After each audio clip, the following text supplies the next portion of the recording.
m'appelle Hélène Lucas, mon nom de femme mariée, mon nom de jeune fille c'est Hélène Guérard. Je suis âgée de 84 ans, ça fait 20 ans que je suis dans la Manche, mais j'habitais en Seine-Maritime autrefois. Il y a eu la guerre, mon père était prisonnier, ma mère s'est retrouvée chez sa maman, ma grand-mère maternelle nous a élevés. Et quand mon père est revenu, donc j'avais un frère, quand mon père est revenu, et là ils ont décidé de nous placer, donc on a été en pensionnat chez les sœurs de Saint-Vincent-de-Paul, c'est-à-dire la tenue bleue et la cornette blanche. Et après je suis retournée chez mon papa et ma maman. Et là, c'est là que je suis retournée chez mes grands-parents, qui vivaient à cette époque-là, plus dans la belle maison, mais dans une petite maison toute basse où pour moi, c'était comme un petit cagibi où il devait y avoir peut-être une ou deux vaches dedans. Et quand je suis rentrée, une grande cheminée, deux petits vieux presque recroquevillés, avec sa casquette, la barbe, et puis ma grand-mère, elle avait des sabots. Lui était, je me rappelle, c'était ceinture de flanelle autour de lui. Et à l'intérieur de la cheminée, parce qu'elle était très très grande cette cheminée-là, et comme on appelle maintenant, une crémaillère et un chaudron, et ils se nourrissaient comme ça. Dans un coin de cette pièce-là, il y avait un lit qu'on appelait un lit rouleau, c'était en bois, mais très très haut, ça faisait du sol peut-être 1 mètre, parce qu'il y avait des gros matelas de plumes ou duvet, je ne sais pas, en plumes, et un gros édredon, énorme. Je pense que quand ils étaient là-dedans, on ne les voyait plus, là. Ils devaient être perdus, on ne devait plus les retrouver. Parce que ma grand-mère était une fille unique, d'une famille, je ne sais pas ce qu'ils faisaient ses parents, mais bon, elle n'a jamais travaillé, donc elle a toujours été couture et cuisine à cette époque-là. Donc elle a travaillé énormément sur son trousseau, et c'est vrai que c'était important un trousseau à cette époque-là pour les jeunes filles. Ils avaient le lavoir, je me souviens quand même avoir vu que les draps étaient dans un lavoir. Je pense qu'on lavait pas, les draps n'étaient pas changés toutes les semaines ou tous les mois. Mon père avait un cousin.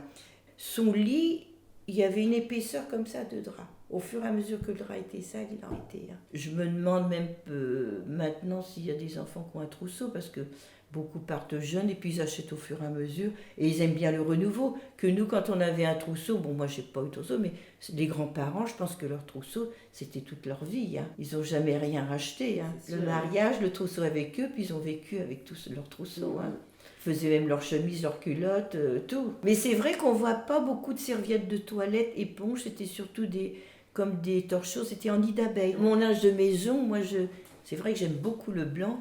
Tous les ans, il y a la période du blanc, j'achète toujours quelque chose. Toujours. Serviette éponge, j'en achète, pour ainsi dire, tous les ans. Bon, dans tout ce que je peux avoir, parce que j'en ai pas mal, j'en ai donné à ma fille. Et puis c'est quand on déménage, je me dis, je n'ai plus besoin de tout ça. Puis en vieillissant, il y a des choses que je ne me suis jamais servie, donc que ma fille a remporté chez elle, et puis qu'elle a mis de côté pour ses enfants. Donc mes petits-enfants vont récupérer du linge. Mais bon, c'est du linge très coloré, que dans le temps, c'était que du blanc. C'est vrai qu'une armoire ouverte, ils étaient fiers de montrer une pile de draps. Les jeunes ne gardent pas ce qu'ils ont eu au départ. Que nous, on garde, les gens ne sortaient pas, ils ne s'habillaient pas, ils ne changeaient pas.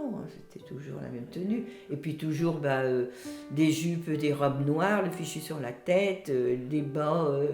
C'est le grand-père que j'ai fait avec le bonnet de lui. Mais j'ai eu des draps au mariage en cadeau, parce que ma belle-mère savait ce que j'avais. Mon mari, lui, il a apporté une batterie de cuisine. Voilà. Il y a la cuisine, tout ce qu'il fallait, les casseroles, des plats, assiettes, il avait... et moi, j'avais porté beaucoup de linge. Mon linge de corps, je l'avais, mais c'est vrai que les torchons, les serviettes, que des torchons que j'ai fait un tout petit point de croix avec H, G, je spécialiste dans Moi, ce que j'ai fait des torchons, j'en ai conservé, mais ils sont neufs, je ne veux pas y toucher, je veux qu'ils restent neufs, de façon que mes petits-enfants... Ouais. C'est vrai, la preuve, on voit bien que les trousseaux... ça bouge d'une famille. Comme là, les draps, moi je m'en suis rarement servi, un ou deux, c'est tout. Mais bon, il faut voir comment il faut les laver. C'est plus possible de laver des draps comme ça. Tout le monde s'en débarrasse.